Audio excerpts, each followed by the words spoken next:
Sculptures, art, statues, basically.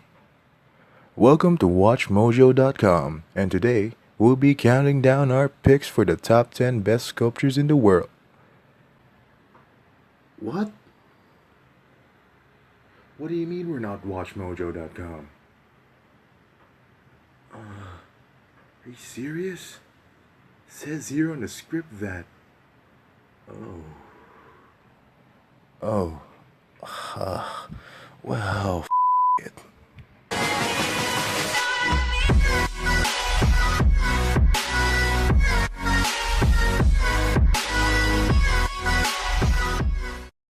Hey, how's it going, bros? My name is Pewd. Good afternoon, everyone, and welcome to our educational video on sculptures. Now, before we begin, let me give you an introduction on sculptures. Sculptures are, by definition, 2 or 3-dimensional representatives or abstract forms, and are usually made through carving, casting, and other techniques paired with materials that could be, well, sculpted. I mentioned something about carving and casting.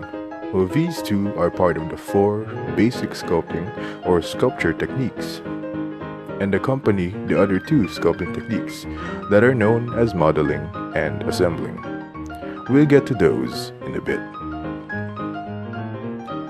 Carving is the act of cutting or chipping away a shape from a mass of stone, wood, or any other hard material. It is also the only one out of the 4 basic sculpting techniques to be subtractive in nature, in the sense that it slowly removes or chips away from its material until a satisfactory shape is attained. Sculptures that are made through the casting method are made from materials that have been melted down, usually metals. The melted materials are then poured into a mold that is cooled over time, effectively making the material take the shape of the mold that it is in. As I have mentioned earlier, unlike carving, casting is an additive process, because materials are broken down and are added continuously to the mold, increasing the size and composition of the sculpture. Modeling is the process of building up a soft or malleable material into a shape that can be recognized. A prime example of a material for the modeling technique would be clay. Like casting, modeling is an additive process, because the sculptor can add more and more of the material until a desirable end product is achieved. This technique is done by gathering and adding or joining together different materials to make an assembled sculpture. Examples could be the various sculptures that are being showcased right now. Like the previous 2 techniques, assembling is an additive process, by literally amassing and assembling various materials to make a sculpture. Now let's talk about the modeling technique. As I've mentioned earlier, the modeling technique pertains to the process of building up a soft or malleable material into a shape that can be recognized, normally using clay. As seen by the clip being showcased, clay is being used to form a sort of bust or face shot of a person.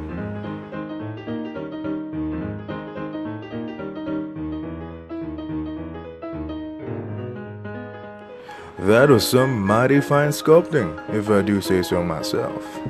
From a man to a woman, then to elf? A fairy? I don't really know. And well, it leads to an orc, I think. Anyway, as shown in the video, clay can be paired with water to give it that smooth looking finish that the busts had at the end.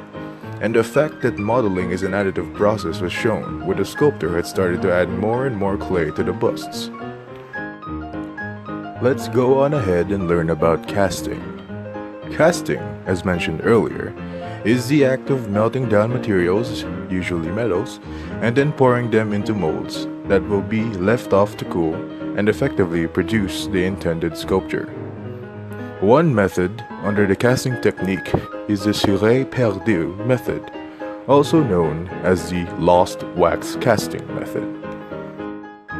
As seen in the video, a base sculpture, usually made in clay, is then made into a mold. Wax is then poured into the mold so that the wax may take the shape of the sculpture, which is the base of the mold. After cooling, a replica of the sculpture in clay is created, and a process known as wax chasing is applied so that the wax sculpture becomes smooth around the edges and such. After which, wax bars or channels are inserted into the wax replica so that the molten bronze may be able to make the replica shape from inside. The wax replica is then dipped into a vat of liquid slurry and is immediately coated in sand. Slurry, by definition, is a thin, sloppy mud or cement. Also, this process is called the ceramic shell process, and ultimately leads to the creation of a replica made of ceramic in the shape of the original sculpture. After the ceramic is cooled, it is then placed into a kiln to be heated. This is a kiln. It is basically a giant furnace that is not designed for cooking food. Heating the ceramic shells will aid the molten bronze through its path. Bronze is placed into a furnace, melted, and then poured into the ceramic shells.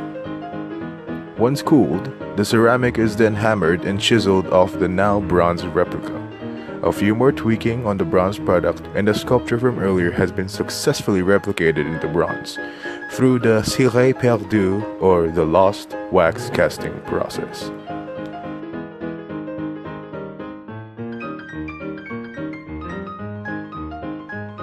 Now let's take a look at the carving method. I'm sure many of you already know what carving is, and as this gentleman is about to showcase, he will show us his carving skills.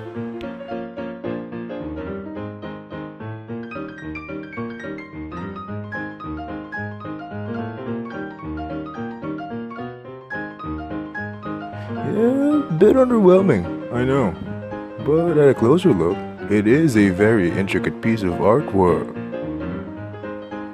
It's just a book divider. He probably spent 3 hours chipping off that block of wood to make a book divider. Oh my fucking god. Let's get on with materials usually used for stone sculpting. First off is marble. It is a high-end stone. It is also limestone that is heated longer in the earth's crust. Almost always mistaken for granite, and vice versa. Usually found in mansions in Michelangelo sculptures. Next is granite. It is a common stone. Mistaken for marble most of the time, as mentioned earlier. Almost specifically used just for construction. Next up is alabaster. It is famous for its milky white color. Milk. Can even become translucent if carved thin enough. Usually used for vases. And has that weird pattern, you know, like splashy in the water. Yes, like that. Exactly like that. Next up is sandstone. It's actually just sand turned into rock over time, when grains of sand become cemented to each other. Usually used for construction, namely those reddish or brownish bricks that you see on, well, brick houses. Up next, limestone. Commonly confused with sandstone, but unlike sandstone has a more solid color and is actually much softer. Usually used for those weird rock floors in gardens or the like. Yeah, those hurt the feet, you know. And finally on our list is soapstone. Has a smooth, greasy, silky, and milky luster. Like soap. If thin, is actually very translucent. Like soap. It is cold to the touch. Like soap. Its pattern is very reminiscent to that of soap, because it is like soap. Usually used for those countertops. Yeah, like those. There we go. Let's move on to the assemblage method, which is directly connected to the assembly technique. This gentleman here showcases the assemblage method through the creation of that metallic bust, which is entirely made up from the spare parts of a typewriter. Most, if not all, sculptures as showcased in the video and seen elsewhere are in three-dimensional recognition, meaning sculptures are visually interpreted and understood in a three-dimensional plane. Also, there are many materials used for sculptures such as metal, wood, clay, and stone, as shown previously. Though many modern artists and sculptors go out from the norm and use much more unorthodox items such as spare parts or wires. Another new sculpting technique is through the usage of lights. As showcased in the video right now, the lights are seen to float downward and... Wait, what the hell? This is a sculpture? Holy crap, that's freaking cool. Anyway, this is a piece called The Light Falls and is a sculpture made entirely out of light? No, wait. Hey, this script is pretty crap. You know that? What do you mean I improvised? I have no idea what the hell that thing is even made of. It's a bunch of floating lights. Okay. Anyway, well, according to the artist, it is a completely analog, dual-sided Lumia-based kinetic light sculpture. Whatever the hell that means. Let's just move on to the next example, please. Come on. Okay. There. Now this makes much more sense. This piece here is a fiber optic sculpture that has a skeleton, which is a tree, that serves as a support for the wires that give off the flashing lights, as seen when the lights dim right about now. See? Beautiful, ain't it? Well, I've covered a huge chunk about sculptures already, so I hope everyone enjoyed my presentation. And I hope you learned a thing or two about sculptures and the many things about them. So, don't forget to leave a like and comment, and if you want more content from me, then don't be shy and hit that subscribe button below.